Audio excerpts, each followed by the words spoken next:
Drahí Slováci,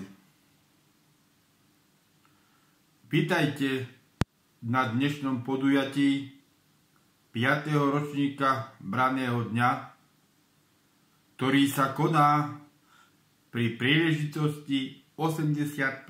výročia Slovenského národného povstania. Bratia a sestry, drahé detičky, prajem vám príjemné a radostné prežitie dnešného Branného dňa, ktorý si ctí hrdinstvo a obetu našich predkov. Symbolicky na zahájenie Branného dňa zapaľujem oheň vďaky, odvahy a statočnosti padlých hrdinov Slovenského národného povstania.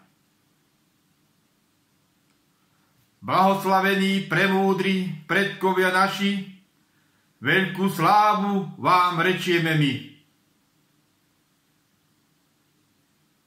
Od kruhu do kruhu, tak bolo, tak je, tak bude vždy. Zapaľujem živý oheň i prepájam svetlé svety od zdroja k zdroju, tak ako vnútri, tak i navonok, tak ako hore, tak i dole. Na večnú slávu veľkej svetlej rasy, na slávu človeka suveréna, vedomého tvorcu zvrchovanej reálnosti. Tu a teraz. Od živého ohňa k živému ohňu.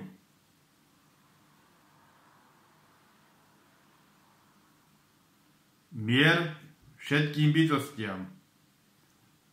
Pokoj všetkým bytostiam. Šťastie všetkým bytostiam. Mier z vetra, pokoj zo zeme, šťastie z plameňa.